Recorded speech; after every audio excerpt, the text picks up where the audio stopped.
నమస్తే vision news కు స్వాగతం. ఈనాటి వార్తలు.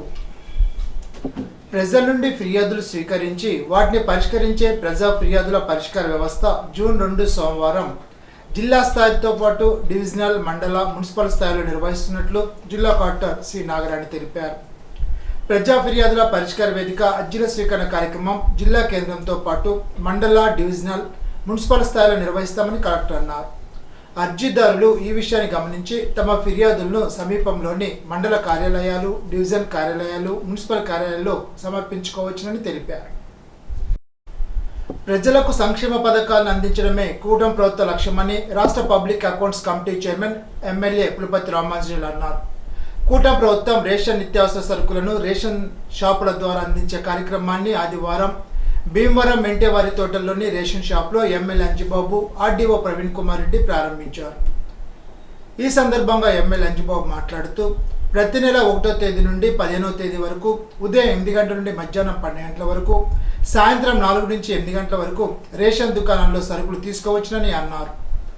65 సంవత్సరాలు దాటిన వారికి ఇంటి వద్దకే రేషన్ అందిస్తామని, గతంలో ఎండిఈ వాహనం ఎప్పుడు వస్తుందో ఎప్పుడు వెళ్తుందో తెలియని పరిస్థితి ఉండేదని, రేషన్ కార్డుదారులు వాహనం కోసం రోడ్ల మీద తిరగాల్సిన పరిస్థితి ఉండేదని, ఇప్పుడు కార్డుదారులకు ఆ కష్టాలు ఉండవని అన్నారు. కార్యక్రమంలో కూటమి నాయకులు, కార్యకర్తలు, అభిమానులు, వీర మహిళలు, రేషన్ డీలర్లు పాల్గొన్నారు. గత ప్రభుత్వం ఈ కోట్ల రూపాయలు ఖర్చు పెట్టి ఈ వ్యాన్లను పెట్టింది. దానివల్ల ఉపయోగం లేదు సరికదా, కోట్లాది రూపాయలు ప్రభుత్వానికి నష్టం వచ్చింది.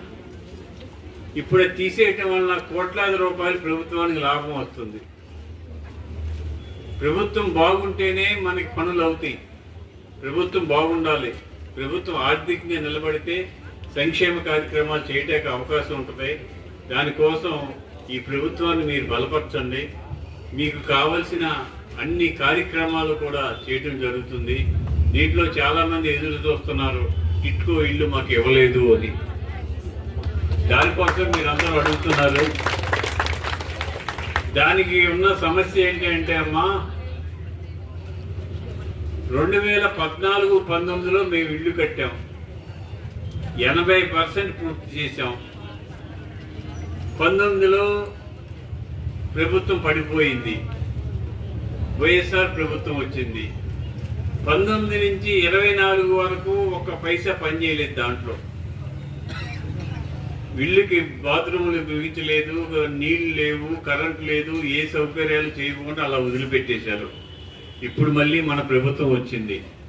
ఈ 20% పని, మిగిలిపోయిన పనిని చేసి మీకు 2-3 మాసాల్లో ఎవరి దగ్గర అయితే డబ్బులు కట్టించుకున్నామో, ఎవరికైతే ప్రయారిటీ మీ కార్డులు ఇచ్చామో వాళ్ళందరికీ కూడా టిట్కో ఇల్లు ఇచ్చే ఏర్పాటు చేస్తాం.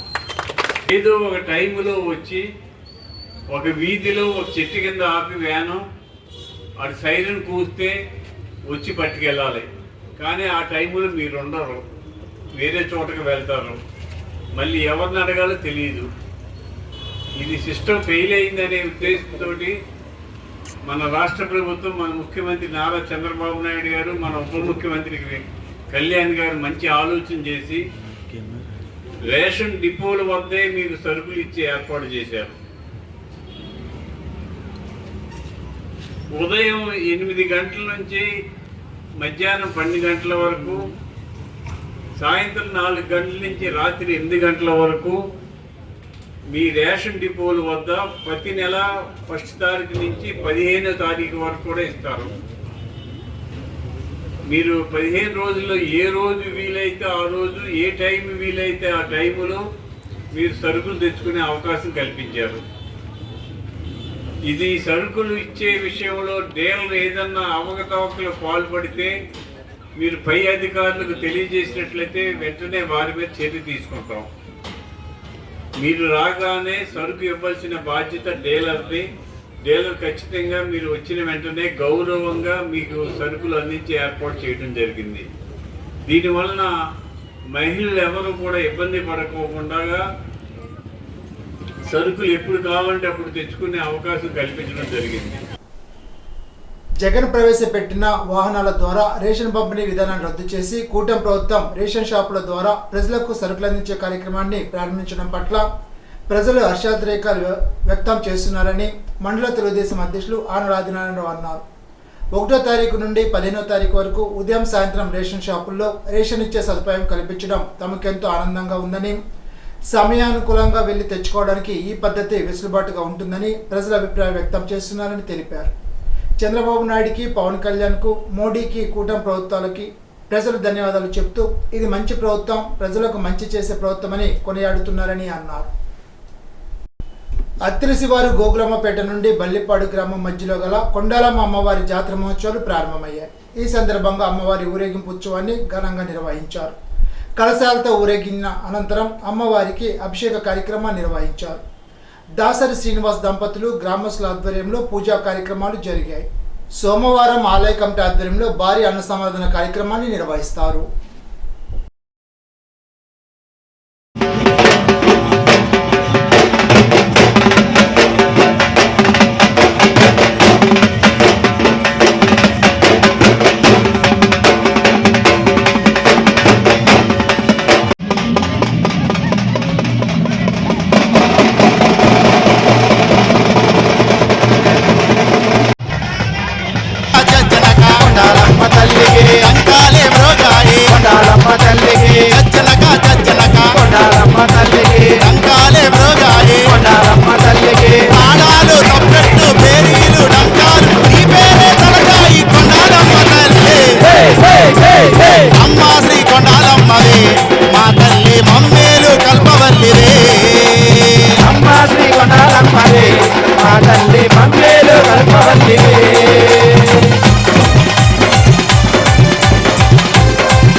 పసుపు కుంకాలతో పాలు పొంగళ్లతో నీ మొక్కులు తీర్చేము కొండాలమ్మ తల్లి.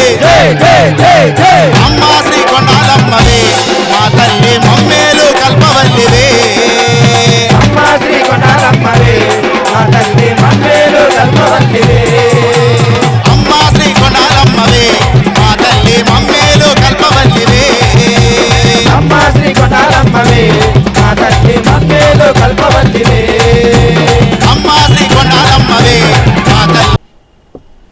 ప్రజలకు అనుకూలంగా ఎప్పుడైనా తెచ్చుకునే విధంగా రేషన్ షాప్ను తెరవడం జరిగిందని మంచిలి గ్రామ తెలుగుదేశం పార్టీ నాయకుడు సిరిగాని నాగేశ్వరరావు అన్నారు. మంచిలిలోని షాప్ నెంబర్ 19, 20, 34 రేషన్ షాపులను కూటమి నాయకులతో కలిసి ప్రారంభించారు. కార్యక్రమంలో మంచిలి గ్రామ కూటమి 3 పార్టీల నాయకులు పాల్గొన్నారు. గత ప్రభుత్వం 1600 కోట్లతో వాహనాలు కొనుగోలు చేసి డోర్ టు డోర్ డెలివరీ అవ్వాలని రేషన్ చెప్పారు. అయితే ఆ వాహనం వచ్చి ఎక్కడో ఒక వీధి చివర ఉండటం వల్ల ప్రజలు తీసుకోవడానికి అనేక ఇబ్బందులు పడేవారు. అయితే ఆ వాహనం కూడా 15 రోజులు వస్తుందని చెప్పడం వల్ల ఈ 15 రోజుల్లో కూడా చిన్న చిన్న వ్యాపారస్తులు కానీ అలాగే రైతు కూలీలు కానీ ఈ ఎప్పుడు వాహనం వస్తుందో తెలియక అనేక ఇబ్బందులు పడేవారు. అలాగే వాళ్ళు చిన్న చిన్న వ్యాపారస్తులు చిన్న చిన్న చిరుద్యోగులు కూడా డ్యూటీలకు వెళ్ళకుండా పనికి వెళ్ళకుండా వెయిట్ చేసేవారు. అయితే ఇన్ టైంలో వెహికల్ రాకపోవడం వల్ల అనేక ఇబ్బందులు పడేది.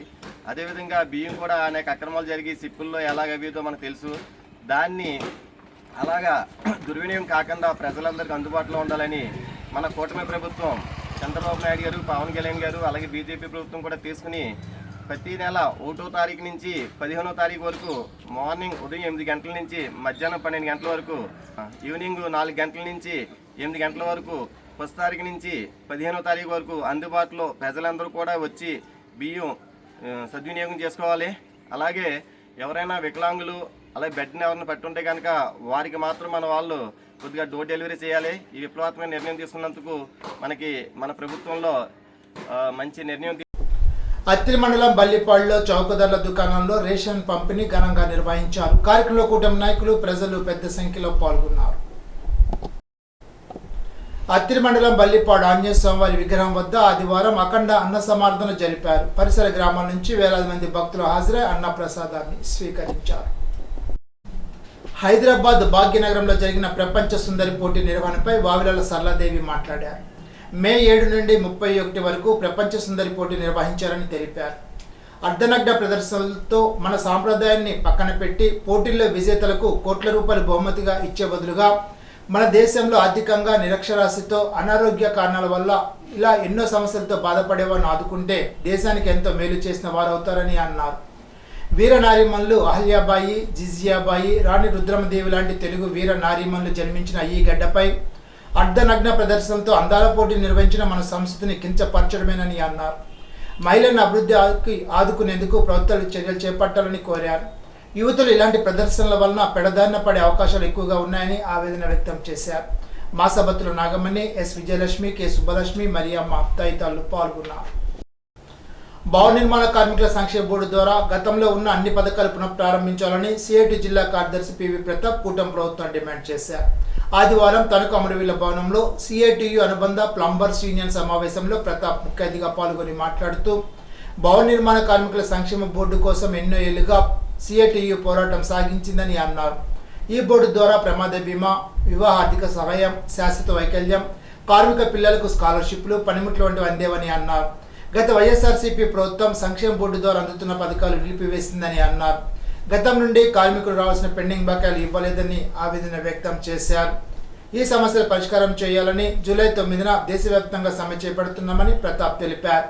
కార్మికుల యూనియన్ అధ్యక్షులు కటారి విశ్వనాథరాజు, కార్యదర్శి రేవు రాజేష్ వర్మ, దానయ్య, శ్రీనివాస్, దుర్గారావు, రమణ, ఎస్వై రాజు తదితరులు పాల్గొన్నారు.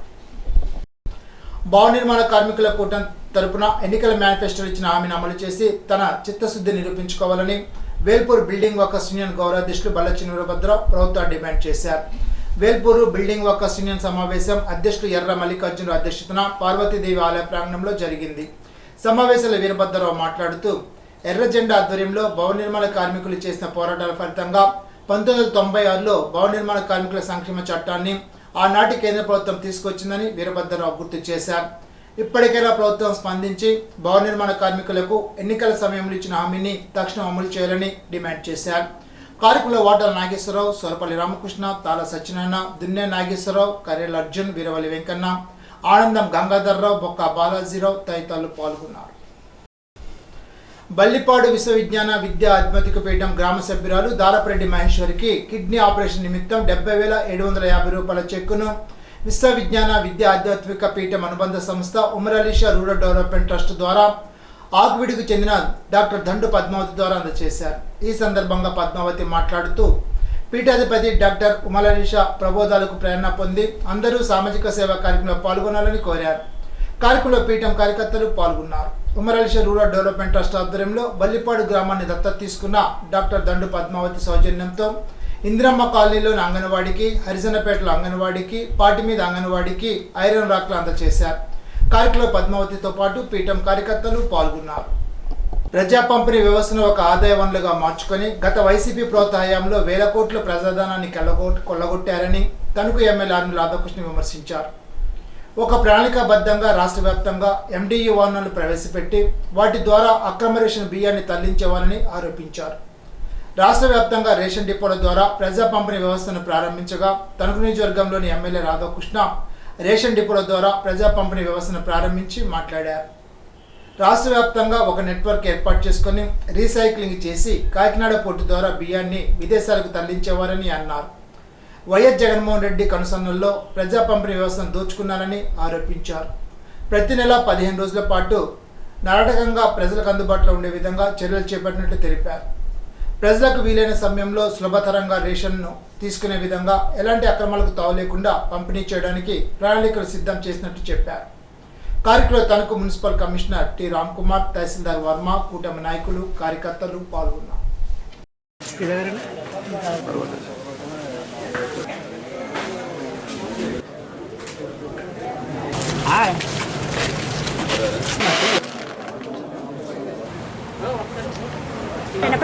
షాప్ మీదేనా? ఓకే.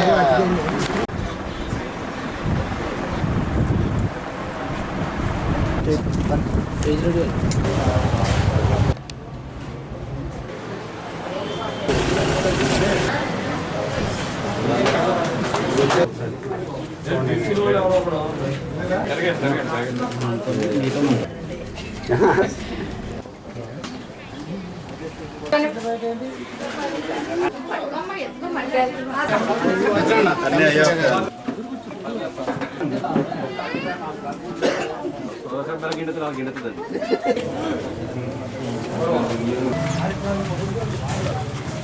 ప్రభుత్వ హయాంలో MDU వెహికల్స్ చాటున పెద్ద ఎత్తున అక్రమాలకు పాల్పడి బియ్యం అక్రమ రవాణాకి MDU వెహికల్స్ని ఒక వేదికగా మార్చుకుని వైఎస్ఆర్ కాంగ్రెస్ పార్టీ నాయకులు చేసినటువంటి అక్రమ రవాణా మనందరికీ కూడా తెలుసు. ఇక్కడ లబ్ధిదారులకి చేరాల్సినటువంటి బియ్యాన్ని MDU వెహికల్స్ ద్వారా రీసైక్లింగ్ చేసి కాకినాడ పోర్టు ద్వారా విదేశాలకి ఎక్స్పోర్ట్ చేసి వందల కోట్లు సంపాదించుకున్నటువంటి పరిస్థితి మనందరం కూడా చూసాం. ఈరోజు అటువంటి అక్రమాలను అరికట్టే విధంగా ప్రభుత్వ ఆదాయానికి గండి కొట్టారో దానికన్నిటి కూడా అరికట్టే విధంగా సంవత్సరానికి దాదాపు 350 కోట్ల రూపాయలు ఆదా జరిగే విధంగా ఈరోజు రేషన్ షాపుల ద్వారా నిత్యావసర వస్తువులు సరుకులు అందించే విధానాన్ని ప్రభుత్వం పునఃప్రారంభిస్తుంది. దానిలో భాగంగా ఈరోజు తణుకు నియోజకవర్గంలో ఈ కార్యక్రమాన్ని కూడా ప్రారంభించుకున్నాం. ఈరోజు ఎవరు కూడా దీని ద్వారా ఇబ్బంది పడాల్సినటువంటి అవసరం లేదు. రేషన్ షాపులు 15 రోజులు అందుబాటులో ఉంటాయి. ఎవరికి కావాల్సినటువంటి సమయంలో, ఎవరికి వీలైనటువంటి సమయంలో వారు వెళ్ళి అక్కడ రేషన్ సరుకుల్ని తీసుకునే అవకాశాన్ని ఈరోజు ప్రభుత్వం కల్పిస్తుంది. ముఖ్యంగా 65 సంవత్సరాలు దాటినటువంటి పెద్దవారికి, అదేవిధంగా దివ్యాంగులకి ఇంటి దగ్గరికే తీసుకెళ్లి రేషన్ అందించే విధానాన్ని ఈరోజు ప్రభుత్వం కూడా తీసుకొచ్చింది. అది కూడా మొదటి 5 రోజుల్లోపు, 5వ తారీఖు లోపు వారి ఇంటికి వెళ్ళి ప్రతి నెల కూడా ఈ నిత్యావసర వస్తువులు సరుకులు అందించే విధానాన్ని ప్రభుత్వం తీసుకొస్తుంది. కనుక దీన్ని ఎవరూ కూడా తప్పుడు ప్రచారాలు నమ్మవద్దు. ప్రభుత్వం అన్ని విధాలుగాను కూడా అర్హులైన వారికి నిత్యావసర వస్తువులు సరుకులు అందించడంతో పాటుగా దివ్యాంగులకు కానీ 60 సంవత్సరాలు దాటినటువంటి పెద్దలకు కానీ వారి ఇంటికి వెళ్ళి అందించే విధానాన్ని కూడా తీసుకొచ్చింది. కనుక ఇది ప్రజలందరూ కూడా గమనించాలని ఈ సందర్భంగా తెలియజేసుకుంటున్నాను. మహిళల ఆర్థికాభివృద్ధి సాధించే విధంగా కూటమి ప్రభుత్వం అనేక సంక్షేమ పథకాలు ప్రవేశపెడుతోందని తణుకు శాసన బ్రాహ్మణ రాధాకృష్ణ పేర్కొన్నారు. ఆంధ్రప్రదేశ్ రాష్ట్ర వెనుకబడిన తరగతుల సహకార ఆర్థిక సంస్థ ఆధ్వర్యంలో తణుకు మండలం వేల్పూర్లో ఆదివారం ప్రారంభించిన కుట్టు మిషన్ శిక్షణ కేంద్రాన్ని ప్రారంభించి ఎమ్మెల్యే రాధాకృష్ణ మాట్లాడారు. రాష్ట్రంలో దాదాపు 46,000 యూనిట్లు ప్రారంభించి మొదటి దశలో శిక్షణ ఇచ్చేందుకు ప్రభుత్వం చర్యలు చేపట్టిందని అన్నారు. తణుకు నియోజకవర్గంలో మొదటి దశలో 650 మందికి శిక్షణ ఇవ్వనున్నట్లు తెలిపారు. తణుకు నియోజకవర్గంతో తణుకు మున్సిపాలిటీతో పాటు ఇరగవరం, అత్తిలి, వేల్పూరు గ్రామాల్లో కేంద్రాలను ప్రారంభించినట్లు చెప్పారు. దరఖాస్తు చేసుకున్న లబ్ధిదారుల ఎంపిక ప్రక్రియలో పారదర్శకంగా వ్యవహరిస్తున్నట్లు తెలిపారు. కార్యక్రమంలో గ్రామ సర్పంచ్ విశ్వనాథం కృష్ణవేణి, బీజేపీ జిల్లా అధ్యక్షురాలు అయినంపూడి శ్రీదేవి, కూటమి నాయకులు, కార్యకర్తలు పాల్గొన్నారు. ప్రభుత్వం ఏదైతే ఉపాధి కల్పించడానికి, ఉద్యోగాలు కల్పించడానికి చర్యలు తీసుకుంటుందో అందులో భాగంగా ముఖ్యంగా మహిళలు ఆర్థికాభివృద్ధి సాధించే విధంగా మహిళలకి ఈ కుట్టు మిషన్ శిక్షణా కార్యక్రమాన్ని రాష్ట్ర వ్యాప్తంగా కూడా ప్రారంభించి దాదాపు 46,000 యూనిట్లకి సంబంధించి మొదటి దశగా ప్రారంభించడం జరిగింది. మన నియోజకవర్గంలో 650 మందికి దీనిలో మొదటి దశలో శిక్షణ ఇవ్వడం జరుగుతుంది. ఈరోజు నియోజకవర్గంలో 4 కేంద్రాలు మనం ప్రారంభించుకున్నాం. 1 అత్తిల్లో, 2 తణుకు టౌన్లో, 3 ఇరగవరం, 4 వేల్పూర్లో. దీని ద్వారా దాదాపు 650 మందికి చాలామంది అప్లికేషన్స్ పెట్టుకున్నారు. ఎక్కడా కూడా లబ్ధిదారుల ఎంపికలో కూడా ఒక పారదర్శకంగా వ్యవహరించి ఎక్కడా కూడా ఎవరికి ఇబ్బంది లేకుండా ఈరోజు దీని ద్వారా ఎంపిక చేయడం జరిగింది. ముఖ్యంగా వెనుకబడిన కులాలకు చెందినటువంటి మహిళలకి అధిక ప్రాధాన్యత ఇచ్చి వారి కాళ్ళ మీద నిలబడే విధంగా ఈ శిక్షణ ఒక అన్ని విధాలుగాను ఒక ప్రొఫెషనల్గా శిక్షణ పొందిన తర్వాత కుట్టు మిషన్ కూడా ఇచ్చి ప్రభుత్వం వారిని ప్రోత్సహిస్తుంది. ఎవరి కాళ్ళ మీద వారు నిలబడే విధంగా మీరు మీ వ్యాపారాన్ని ప్రారంభించే విధంగా ఈ కార్యక్రమాన్ని ప్రభుత్వం ప్రారంభిస్తుంది. కనుక ఇది మీరు అందరూ కూడా గమనించి ఈరోజు ఎవరైతే ట్రైనింగ్కి ఇక్కడ చేరారో, ట్రైనింగ్ వచ్చారో మీరు అందరూ కూడా దీనిలో ఉన్నటువంటి మెలకువల్ని ఏదో కుట్టు మిషన్ నేర్చుకుంటున్నాం అనేది కాకుండా కటింగ్ దగ్గర నుంచి ఫైనల్గా మనకి పుట్టిన తర్వాత వచ్చే ప్రోడక్ట్ వరకు కూడా ఎండ్ టు ఎండ్ మొదటి నుంచి చివరి వరకు ఏ విధంగా చేయాలనేది మీరు పూర్తిగా అవగాహన చేసుకుని అన్నింటిలోనూ కూడా శిక్షణ పొందితే రేపు మీ సొంత వ్యాపారం చేసుకుంటే మీకు దాని మీద పూర్తి అవగాహన ఉంటుంది. నేర్చుకుని మీకు ఈ మెలకువలన్నీ తెలిస్తే ఈరోజు రాష్ట్రంలోనే కాకుండా దేశ విదేశాల్లో కూడా దీనికి సంబంధించి చాలా ఉపాధి అవకాశాలు ఉన్నాయి. భవిష్యత్తులో తణుకు నియోజకవర్గంలో మరింత మందికి ఈ శిక్షణా కార్యక్రమాలు ఏర్పాటు చేసి వారికి ప్రభుత్వం అన్ని విధాలుగాను కూడా అండగా ఉంటుందని ఈ సందర్భంగా తెలియజేసుకుంటూ, ముఖ్యంగా చంద్రబాబు నాయుడు గారు కూటమి ప్రభుత్వం ఎప్పుడూ కూడా మహిళల పక్షపాతిగా ఉండేటటువంటి ప్రభుత్వం. స్వతంత్ర సమరయోధుడు యువ కిషోరం సర్దార్ భగత్ సింగ్ నేటి యువతకు స్ఫూర్తి అని ఉభయ గోదావరి జిల్లాల శాసన మండలి సభ్యులు బి గోపిమూర్తి కొనియాడారు. తణుకు మండలం వేల్పూర్లో మినీ బైపాస్ రోడ్లో నూతనంగా ఏర్పాటు చేసిన సర్దార్ భగత్ సింగ్ విగ్రహాన్ని గోపిమూర్తి ఆవిష్కరించి పూలమాలు వేసి ఘనంగా నివాళులర్పించారు. బిల్డింగ్ వాకర్స్ యూనియన్ జెండా స్తూపాన్ని సిఐటియు జిల్లా కార్యదర్శి పివి ప్రతాప్ ఆవిష్కరించారు. ఈ సందర్భంగా వ్యవసాయ కార్మిక సంఘ జిల్లా సహాయ కార్యదర్శి బలచినుల వద్ద అధ్యక్షత జరిగిన సభలో గోపిమూర్తి మాట్లాడుతూ, దేశం కోసం, దేశ స్వతంత్రం కోసం బ్రిటిష్ సామ్రాజ్యవాదులపై పోరాడి ఉరికంబం ఎక్కిన యువ కిషోరం భగత్ సింగ్ గొప్ప దేశభక్తులని కొనియాడారు. ఆంధ్రప్రదేశ్ వ్యవసాయ కార్మిక సంఘ జిల్లా ప్రధాన కార్యదర్శి Jakkamsetti Satyanarayana, all India lawyers union జిల్లా కార్యదర్శి కామన మునుస్వామి మాట్లాడుతూ, సామ్రాజ్యవాదానికి, పెట్టుబడిదారీ వ్యవస్థకు, సమాజానికి, కులమత తత్వాలకు వ్యతిరేకంగా చేస్తున్న పోరాటాలకు భగత్ సింగ్ చూపిన పోరాట పటిమతో నేడు కేంద్ర రాష్ట్ర ప్రభుత్వాలు అనుసరిస్తున్న ప్రజా వ్యతిరేక విధానాలను ఎప్పటికప్పుడు తిప్పికొడుతూ దేశాన్ని రక్షించుకోవాల్సిన బాధ్యత మనందరికీ ఉందని అన్నారు. కార్యక్రమంలో భగత్ సింగ్ విగ్రహం తయారు చేసిన శిల్పి అందే మల్లేష్ను గోపిమూర్తి శాల్వాతో సత్కరించారు. కార్యక్రమంలో వాస వెంకటేశ్వరరావు, కన్నడపు నరసింహారావు, వనచల్ల ప్రమీల, బల్లా నాగలక్ష్మి, తిరునాథం వెంకటేశ్వరరావు, సోరపల్లి రామకృష్ణ, తాళ సత్యనారాయణ, విశ్వనాథం సుబ్బారావు, కొడక వీరభద్రరావు తదితరులు పాల్గొన్నారు. ఇప్పుడు ఒక చిన్న బ్రేక్.